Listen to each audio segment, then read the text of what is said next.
Hey class, we are moving on in Article 210.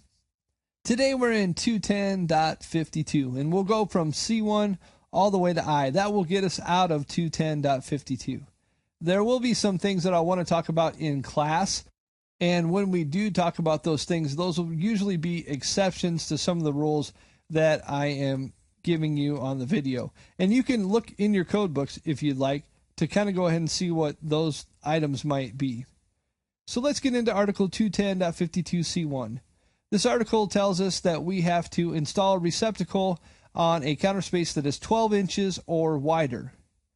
And not only that, we have to be able to touch the wall and be within 24 inches of a receptacle. So that puts us at the 2-foot, 4-foot rule, which is similar to the 6-foot, 12-foot rule that we do have for receptacles in a bedroom. And this on the counter now is the 2-foot, 4-foot rule. So since I have to be able to touch the wall and be within 2 foot of a receptacle, that means my receptacles would have to be 2 foot from any opening, or any break in the counter, I should say. And then they would have to be no more than 4 foot apart. Let's take a look at this kitchen.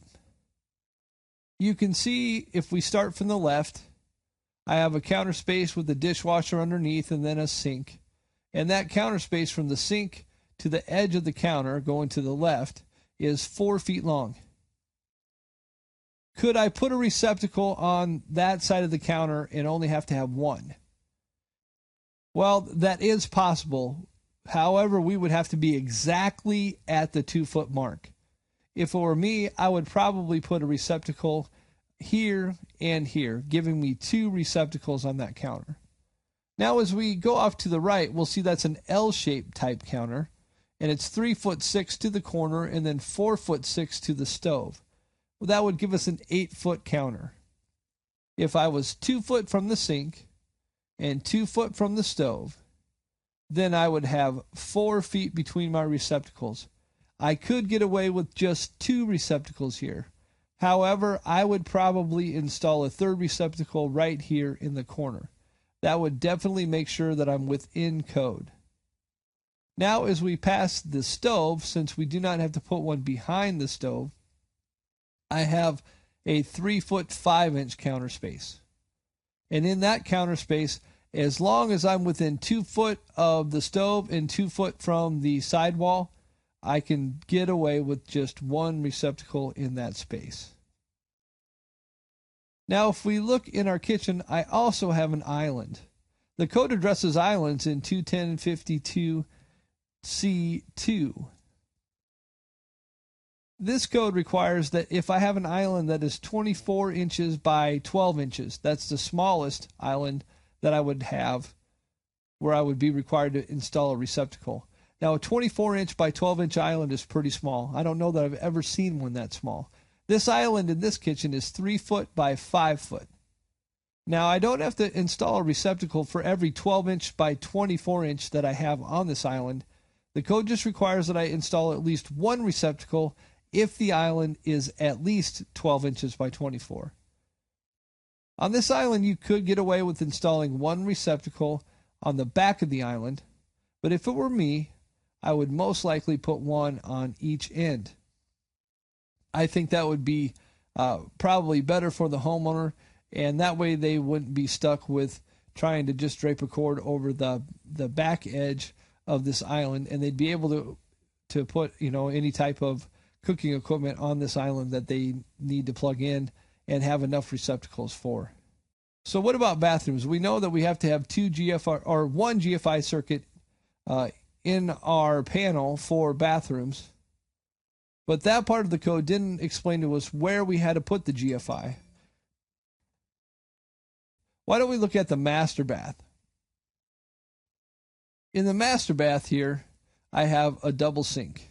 If I look at 210.52D, and that is bathrooms, in a dwelling unit, I have to have at least 1 receptacle outlet installed within 3 foot of the outside edge of each sink.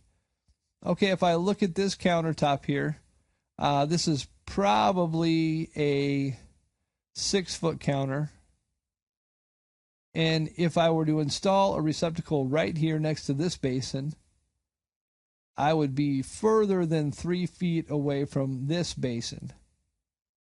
If I wanted to be cheap and install just one receptacle, I could put one right here on the back wall, just under the mirror, between the two basins, and that would definitely meet the code. Or I could go ahead and leave this receptacle on the wall, and then put another one either on the wall next to this basin, or I could even go, according to the code, no farther than 12 inches below the countertop, and still be used for that basin and meet the code. Most likely, I would stick it on the wall between the toilet and the sink there. That's where I would install it. Now, what about outside? If we look in 210.52E1, the requirements there ask us to install a receptacle on the front of the house and the back of the house. And they can't be any higher than 6.5 feet above the grade to be counted as those receptacles that are required in this part of the code. If I look at my house here, I'm looking at the back. That would mean I would need one right outside here. And then I would stick one out in the front, most likely on this porch area, in case I wanted to stick something there, I don't know, for Christmas or whatever. I would be able to plug that in. Most likely I would put it on the hinge side of the door because most people are going to come up and go around that area to go into the house. So that would keep that area unobstructed. Now 210.52E3, it would require us that if we had not only those two receptacles, but if, let's say I had a balcony here, or I had, let's say this house was out of the ground, one whole story, had a walkout basement. And so I had my receptacle outside, which would be grade level access, outside the back there by the back patio doors, and then one out front. Well, now let's say I have a deck coming off of this patio door that doesn't even have access to the ground. Why should I have to put a receptacle there? Well, in this code article, it tells us that we have to have a receptacle on a balcony or a deck if it's accessible from inside the dwelling unit. So I would be required to install a receptacle out here, even though I already have one in the back. So what about my garage? The code article that addresses garages is 210.52G. It also addresses basements. And if we look in G1, we see that we're required to have at least one receptacle outlet in each basement or attached garage or a detached garage or accessory building that has electric power. So in this garage, I have to have a receptacle. Now, if I have a freezer receptacle out here, I would still be required to have a general access receptacle out here because the code says if it's for specific equipment, it doesn't count. That means your garage door opener receptacle, even though you could install a pull-down cord or whatever and plug it into that, that receptacle still doesn't count because it's for a specific piece of equipment. So they're saying that you have to have a receptacle in your garage somewhere, as well as in your basement. Say your basement is unfinished. I would then have to have a receptacle in my basement.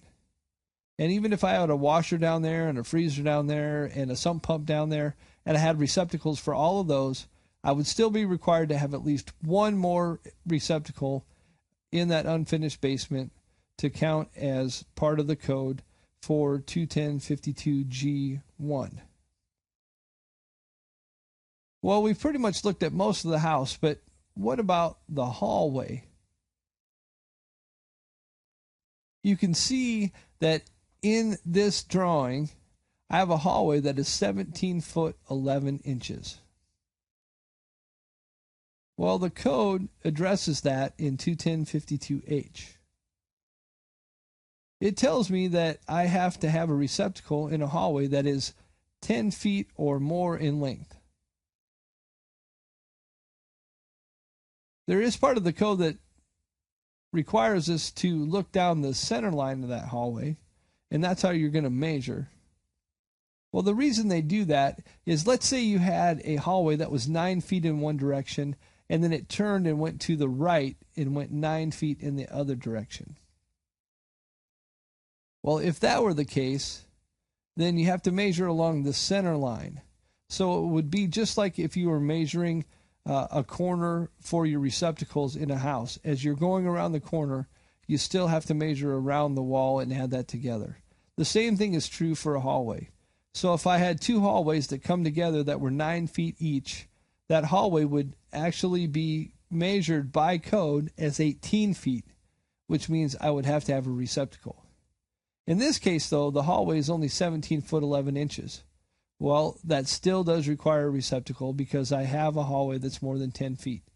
I would most likely put it right here next to the bathroom because that's where the switches are and I can get power from it. Possibly I would put it on the other side of the wall, maybe in the center, but most likely I would put it probably on the other side of where this sink is at. That's where I would do it. You know, you can do it however you want to, but that's where I would do it. Well, what about an entry or a foyer that's not really a hallway? The code addresses this in 210.52i. And this tells us that if I have a space, a foyer space that is not part of a hallway, and it is greater than 60 square feet, I have to have a receptacle located at every wall space that is 3 feet or more that doesn't have a floor-to-ceiling window or a door opening or some other obstruction like that, or some place that obstructs the wall. And if I look at this one, approximately 7'6" by 9'6", I have about 70 to 73 square feet. Well, the code says if I have at least 60 square feet, I have to have a receptacle on each wall then that is over 3 feet or which is 3 feet or more. Well, I'm looking at this, and most likely I would stick a receptacle on this 9'6" wall close to the center.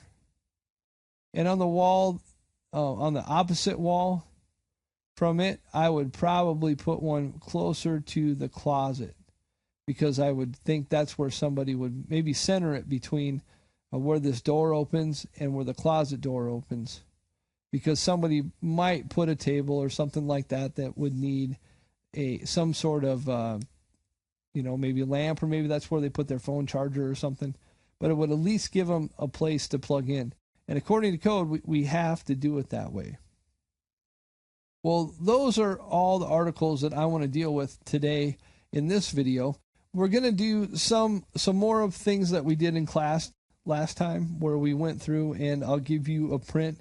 You guys can lay out a hallway and a kitchen and a foyer and the outside and back, the front and back receptacles and that kind of thing. And let's see where you're at on this. You know, it's a really, really good if you guys were to start writing down everything that you've been required to do as far as where you need to install receptacles. Kind of make yourself a checklist so that way when we get into laying out a house, then you can start going down your checklist and make sure that you have everything on there that you need to make sure that that house is covered according to code. Well, that's all I have for this video. I hope that you took notes. If not, go ahead and rewind the video and take some notes. If there are any questions that you had over any of these codes that we went through, that's what I need you to do in class, is bring those to me so that we can go over those with not only you, but everybody in the class. Because there may be some in the class that don't feel like they want to ask the question, even though they do have a question.